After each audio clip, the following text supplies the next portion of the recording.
everyone, you're listening to Audiobookish, an audiobook review podcast. My name's Fahed Rahman. I'm here with Poppy Knight. Hello. And today we're going to be covering The Carpet People by Terry Pratchett. Before we get onto that, Poppy's got some exciting news. I do, yes. So if you've listened to previous podcast episodes, you'll know that myself, as well as Fahed, I'm wanting to get into the publishing industry, and I'm really, really pleased to announce that I have a job in the publishing industry. I'm working as an audiobook publishing assistant, so that's right, it's not just publishing, it's also audiobooks, for Belinda, who publish great audiobooks, and they're also the team behind BorrowBox, where you can listen to audiobooks and also borrow ebooks through libraries. So yeah, I'm super excited. At the time of recording, I've been there for 2 weeks and it's going really, really well, and I really like it. And I want to encourage anyone who is searching to get into the publishing industry to genuinely sign up for agencies.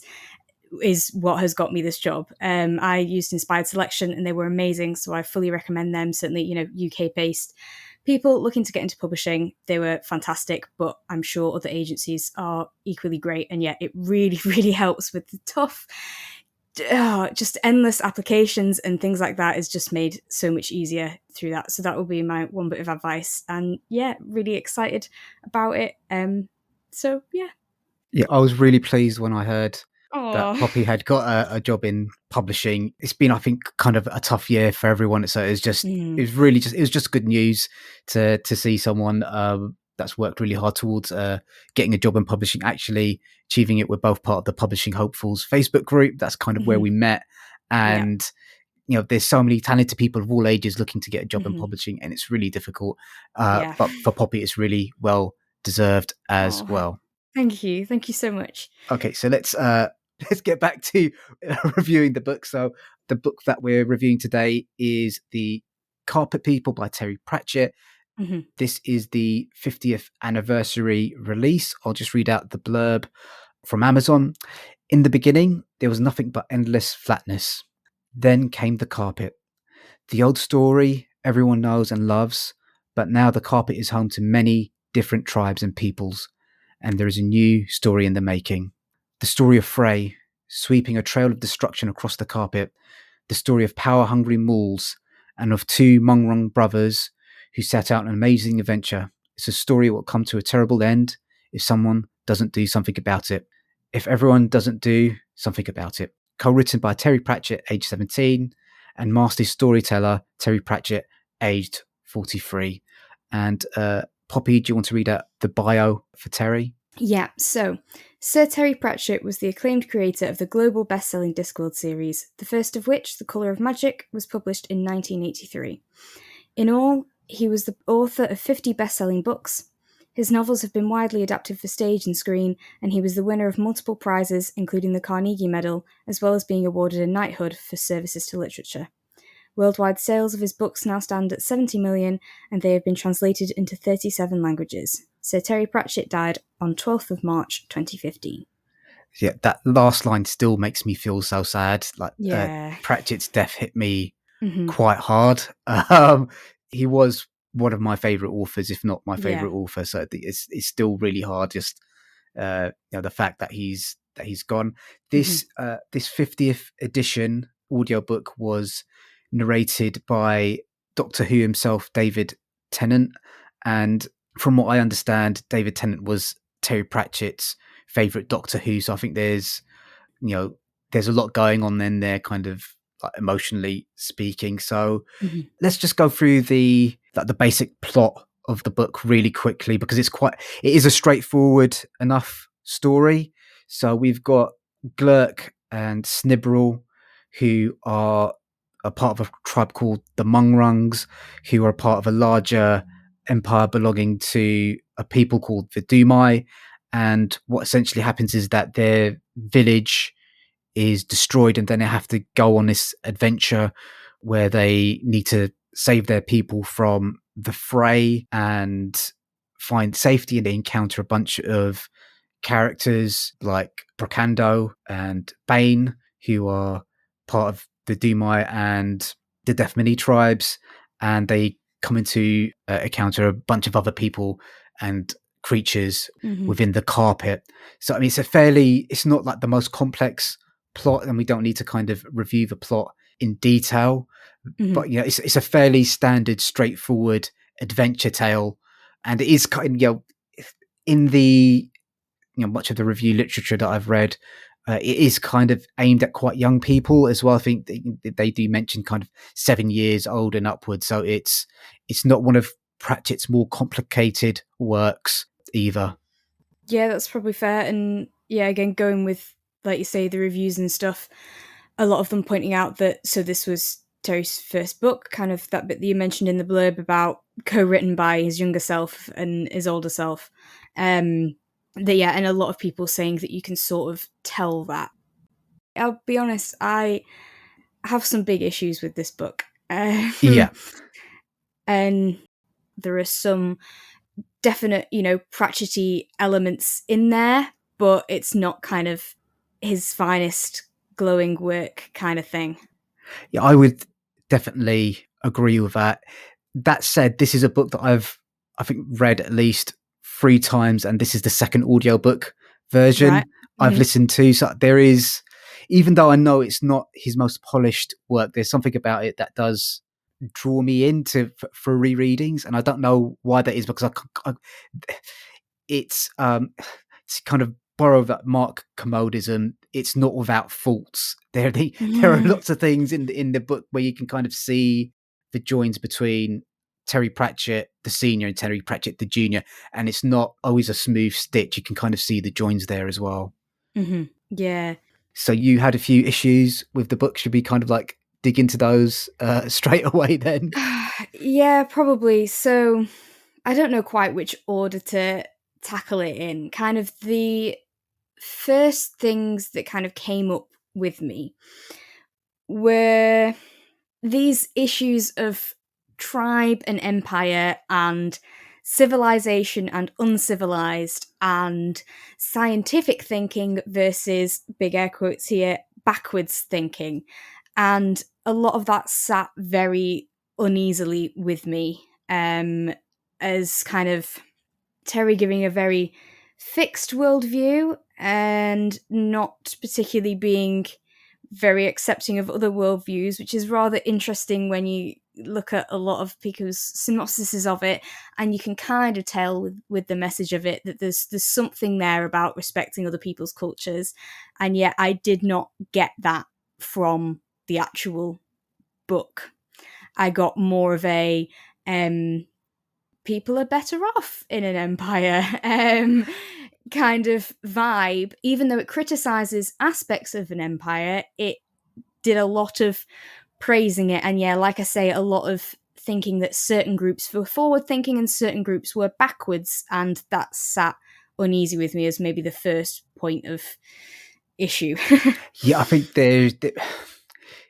that's definitely something that upon listening to this version of the audiobook, definitely resonated with me as well. There's a discussion towards the end of the book where the various different factions are arguing about whose way of life is better, and one of the arguments sort of put forward by one of the characters is that, well, your way of life is only being made possible by the existence of the empire, and that is kind of like, I'm not too sure that's the best argument you can kind of put forward there, Terry. I don't know. I'm not too sure about that one.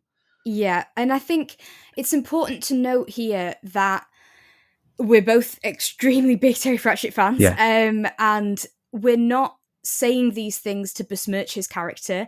We're not, we're not trying to army for cancel culture. Exactly. We're not trying to do that. Right? We're not. We're just highlighting that this is a person raised in an education system decades ago on very British, again on your air quotes, teachings and things that I think he does have a more open mind than he puts down in this book. I mean, definitely. I mean, one of my favourite books by him was Jingo, which was a scathing criticism of military imperialism and expansionism and all those sorts of things. So it was a little bit surprising to me that those arguments turned up in this book. It was for me as well. I felt disappointed and sad because, I think one of the reasons why Terry Pratchett is so great is because of bits of wisdom that really call to kindness and fairness, and even though obviously there's the funny critiques he makes about those being made up and stuff, but still, you get what I mean about just being good to each other and various things like that, and ways of criticizing stuff like this that then does make it disappointing when you seem to have counteractive stuff in this book. I think kind of another thing that I suppose needs to be said is that this was written by him when he was 17 years old. So it does kind of make me wonder how much of the book he could have changed at aged 43 without.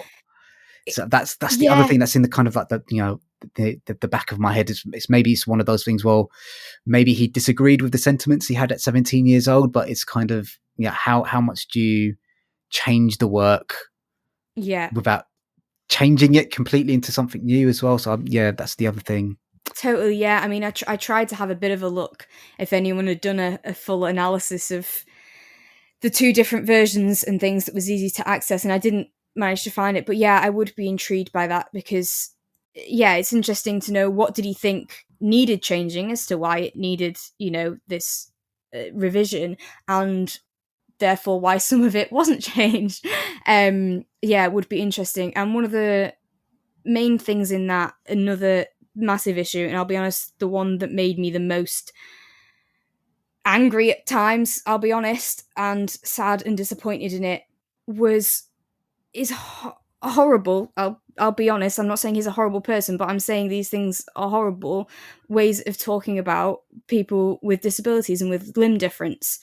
And so some of it is kind of the thing that I mentioned back in our Mermaid of Black Conch thing, that's just sort of a bit of an oversight. So there was a joke about the military phrase 2 arms, and someone's like, well, we've all got 2 arms, and it's just a bit like, think about it before you say that. But it got a lot worse. So actually before that there was something about this other creature and them being really smart, and it was something like it's sad to have a brain and not have the arms to do things with it. Well, okay, that's not all right. There was then a group of people who were in battles and lost limbs from it, and there was a comment that when there were many of them in the room, there were only enough limbs and eyes and things for 4 whole people. Air quotes again, which is disgusting because people with missing limbs, people with limb difference are whole people. There was then unnecessary comments about them running into a place and then, hopped. Also not okay. So many things like that. Even worse, then later, he then calls them irregulars. That just, one kind of... Oh my God. I've kind of... that when someone's trying to make a joke, I give them a lot of leeway, but that irregulars thing kind of... Even for me, I was poor choice of word there. Terry, part of it is choice of words. Part of it was sentence level stuff, and that's partly why I was so disappointed those changes weren't made in the revision, because they're here in our version. But some of it is, this very steeped in tradition things of othering and stuff like that. And I think that's the main thing that came away from this, both with all those comments and with the stuff we're talking about empire and stuff like that. It's this idea of what is normal and what is not. And in this book, maybe not in his life, in this book, he has a very fixed idea of what is normal and what is not normal. And his insistence on that then alienates a lot of people. And I think one of the things that's important, like you were saying about it being aimed at children, is that it's telling children that this kind of stuff is okay, that these kind of viewpoints are okay, that it's okay to consider these people as not normal and to make them the butt of jokes. And I'm totally with you about humour and jokes, and yeah, there is definitely a space for them. I'm not going to gatekeep what can be joked about and what can't be joked about. But he makes the point himself. He talks about satire being about criticizing and ridiculing the people above. And if you're criticizing and ridiculing the people who are hurting, you're not doing satire, you're doing bullying. You know, that's one of his famous quotes that I really love. And I'll be honest, in this one, there was a lot of bullying. Yeah, I think just to defend him a little bit, to be fair, what we're referring to, the people that are missing limbs are sergeants. They're ex-military people that are now working as cooks in the imperial kitchen, and they do act as heroes in the book. So it's not like they've been given, I don't know, like subservient. Well, they are act servants. as heroes, but they're heroes in a separate group assisting. He even makes the point again later about when the women come in, and the women are like, we didn't assist, we took part. It's that idea, they're still seen as someone separate. You know, that horrible word that was used to describe them as a group, equally, they was described as a separate group. Yeah. Not some of the people that were there. I'm sure a lot of the Munrungs and the deaf many were cooks and were people in the army. They weren't separated into those groups. And it was just, I think I've kind of said most of my opinion. I'm not, to reiterate, I'm not cancelling him. I'm not saying he was a horrible ableist. I'm not saying he was a horrible racist. I'm not saying he was a horrible imperialist.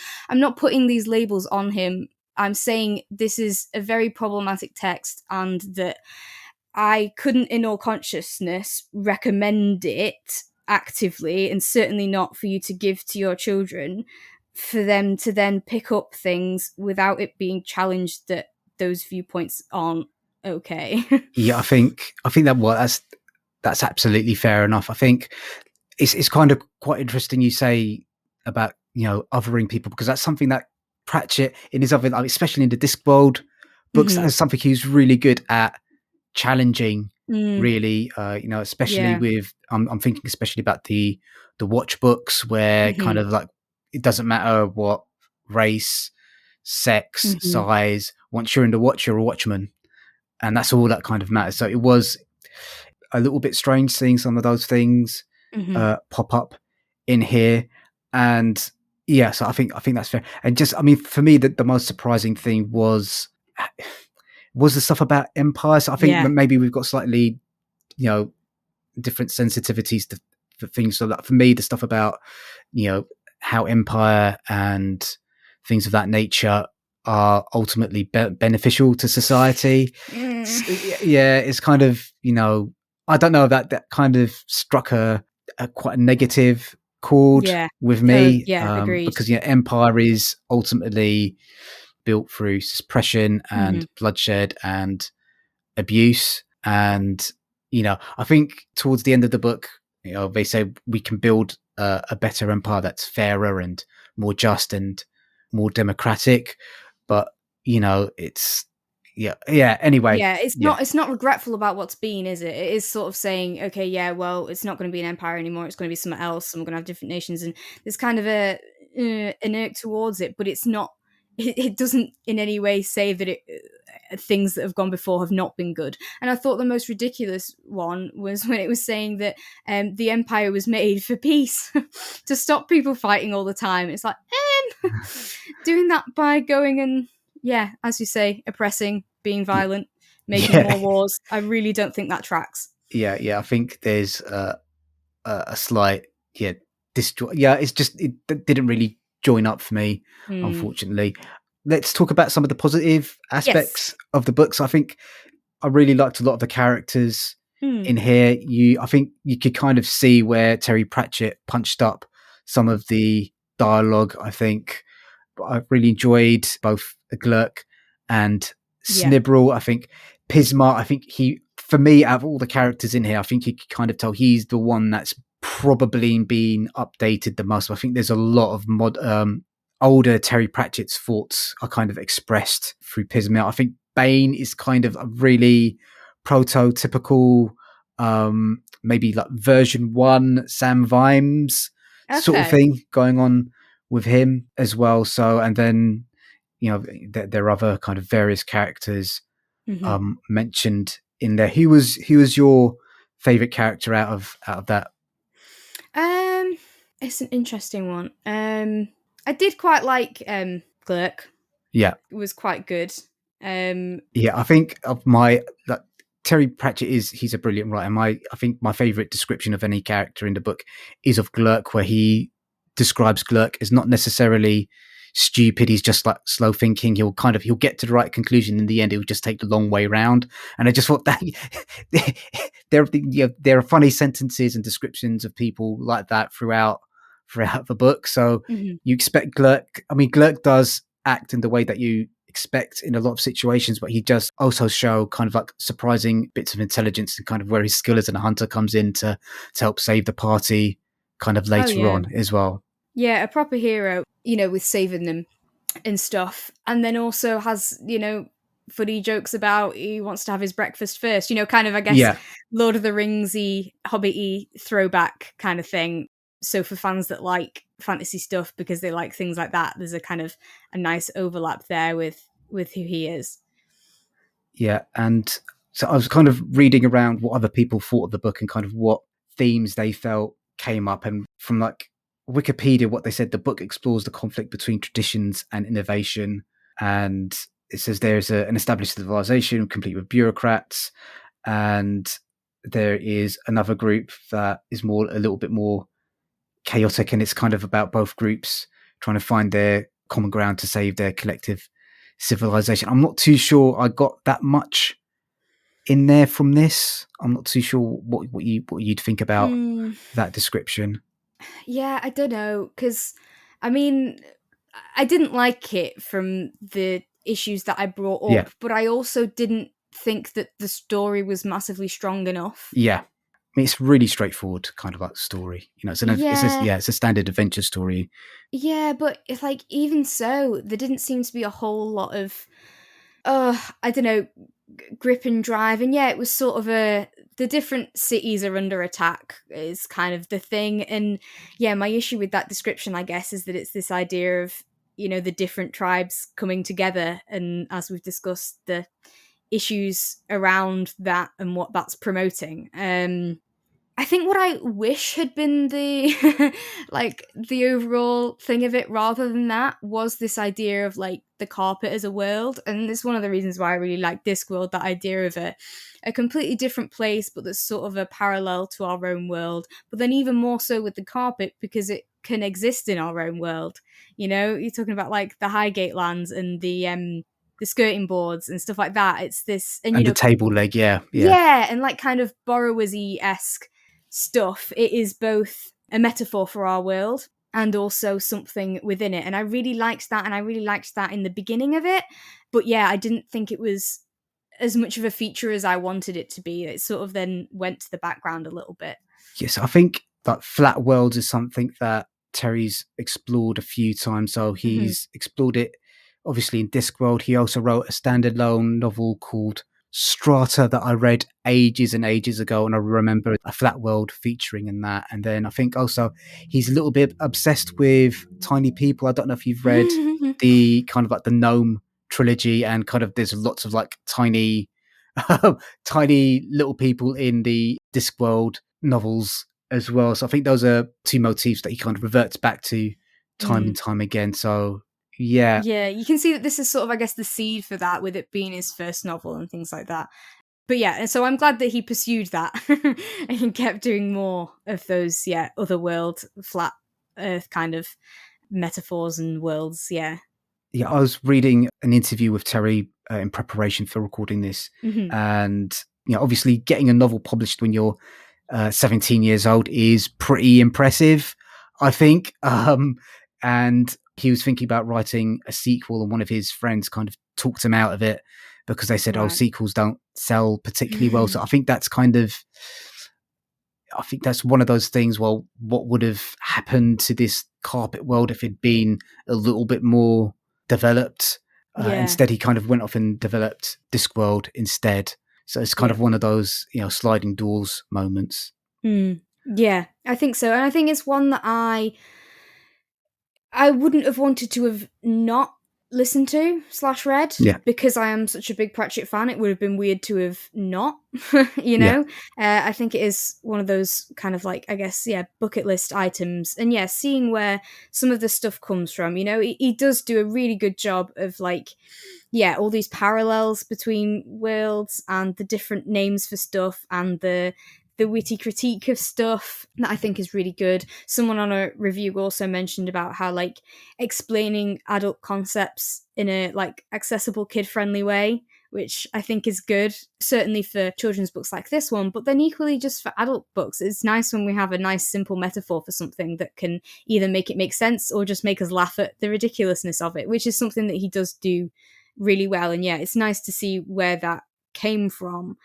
But you can see that he's improved on that with the later ones. It's kind of, when people ask me, where you should start reading like a Discworld book from, I would never recommend them start off with like The Colour of Magic, because that's kind of, you can still see that The Colour of Magic, as good a book as it is, it's still kind of really rough in terms, he hasn't really developed his voice, and you can kind of, even though it was rewritten when he was 43 years old, you can still kind of see that he's developing his skills as a storyteller. And so, I think unless you're a must, diehard kind of must complete reading all his stuff, Pratchett fan, I think you could probably skip this. I think there's not a lot of, it's not his best work.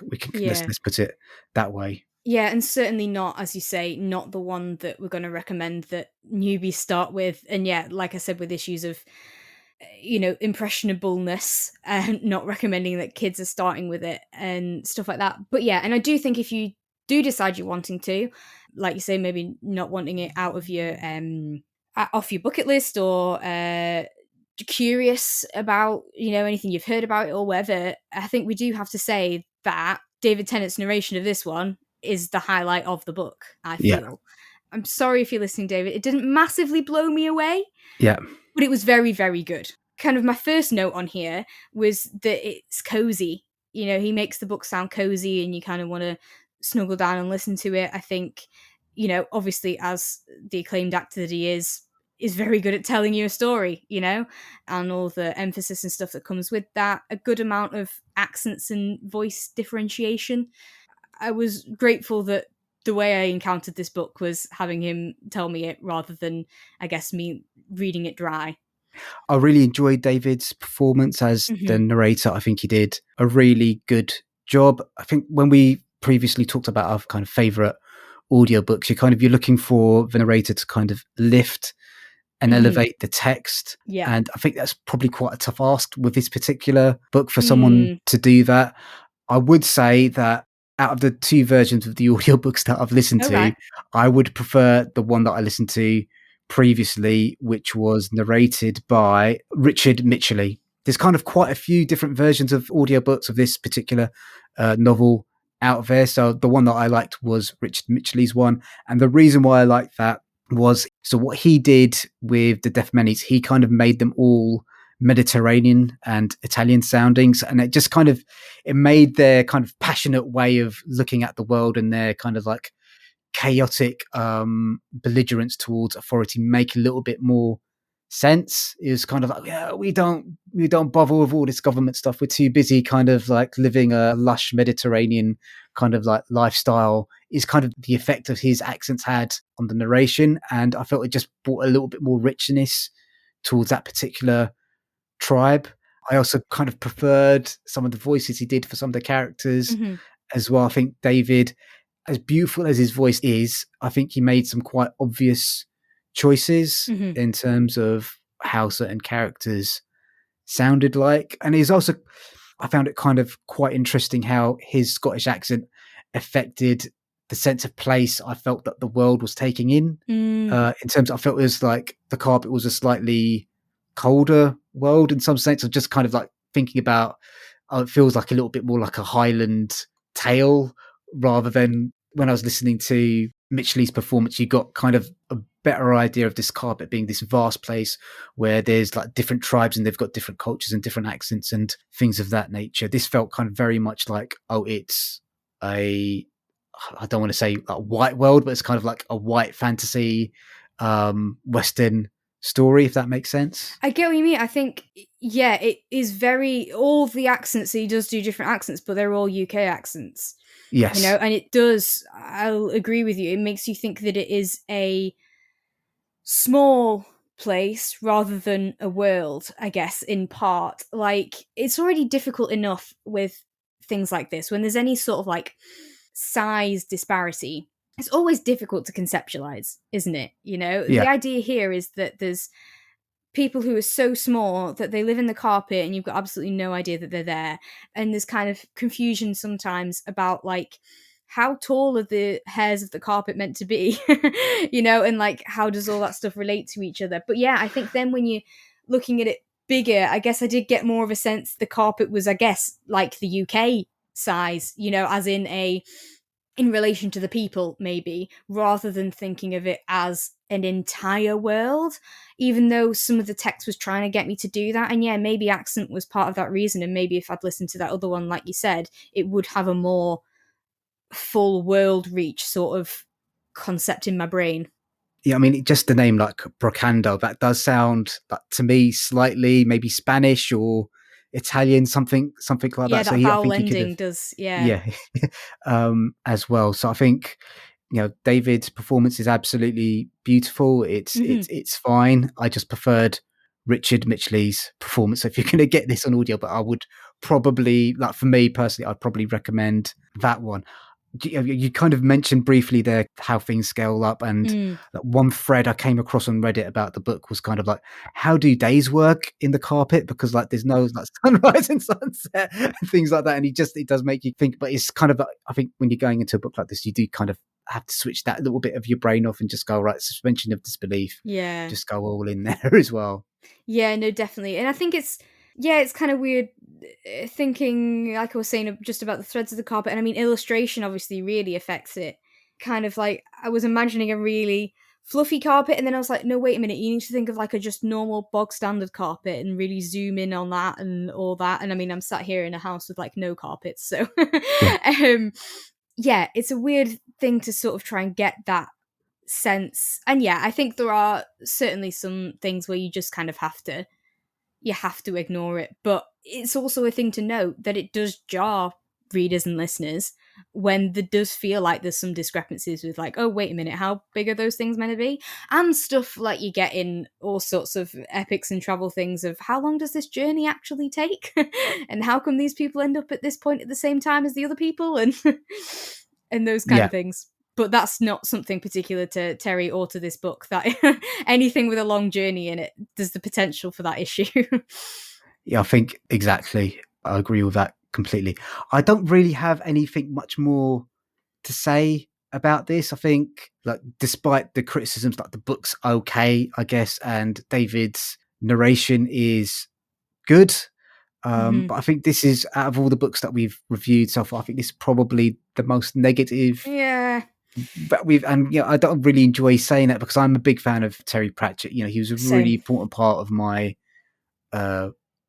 life, kind of like my child. So I needed help learning how to read. I had to get kind of taken out of my classroom, and I was given a special reading tutor. And the first two books I remember kind of reading by myself were J.R.R. Tolkien's The Hobbit and then Guards. Oh. And I remember kind of like staying up late at night with like a torch underneath my duvet reading those two books by myself. And it was a really proud achievement for me to get through those two books by myself without any assistance. Like, I don't like criticizing Pratchett's work, but it's, if there's stuff that doesn't work, you have to call it out as you see it. Yeah. Oh, totally. I totally agree. And yeah, I think my overwhelming feeling on a personal note was disappointment because for different reasons, but Terry Pratchett is also a really big part of my life, my reading journey, the reason I've got this job that I'm super excited about, of why I've fallen in love with stories and wanted to be part of creating them and getting them out there to people, is because of him. I'm staring at a load of Discworld books now. I have pages from a Discworld calendar stuck up on my wall at the moment, just behind me. Yeah, I love Pratchett stuff, and I think there's so much that makes him a great person, but that doesn't mean that. I think people are on a very binary stances on things at the moment. Of people are either good or people are bad, and if there's anything that we've been learning from recent books that we've been reviewing and stuff, it's that we need to dismantle that idea of good and bad, and kind of criticize things as they come and commend things as they come. And I think, like you're saying about needing to call things out, one of the main ones with this, like I have said, is with it being a kid's book as well as just anybody, but at the most impressionable ages, you don't want people growing up thinking things that are going to mean that they treat other people like less than people.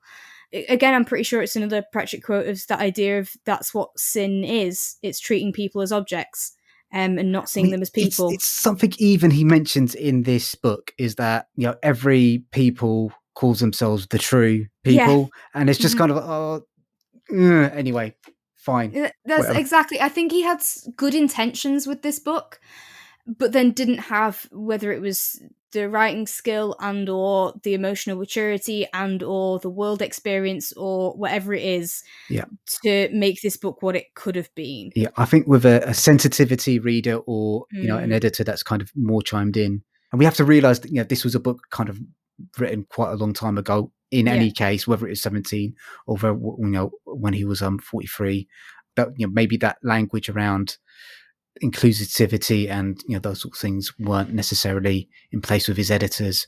Though I don't there have been kind of questions about editors working today, how chimed in they are to those things. Definitely. In any case, so no, for sure. And all of this stuff we're not saying as excuses again on that kind of like binary, well, we're flipping over to good or bad. It's this thing of like you say, calling stuff out. And the kind of, I guess, reiterating what I was saying, if you're wanting to listen to or read this book because it's Pratchett and you want to consume everything Pratchett, I would totally understand that, and I think that's fair. And I guess just take in what we've been talking about and consider it for yourself and form your own opinions on it. And if you're not that bothered, then I suggest you go spend some time watching the Paralympics instead and supporting those athletes and viewing them as the people that they are. And spend your time doing that instead rather than listening to this. I would probably agree with that. Unless you're a proper diehard Pratchett fan, you're not really missing out on that much not reading the book or listening to the audio book. So there's that. Okay.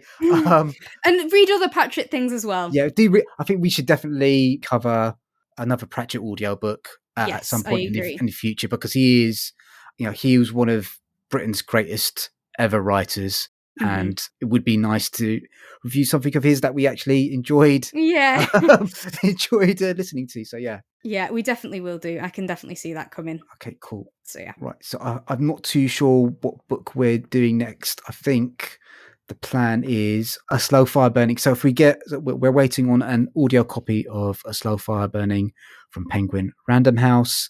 If we don't get that, we'll do something else instead. But keep your eyes open on our social media feed.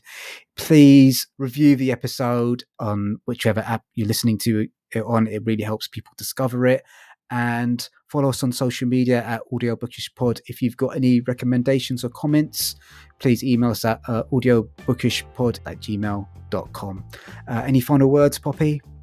No, I think that's good. Thank you for listening, guys. And we'll see you next time. See you next time. Thanks. Bye.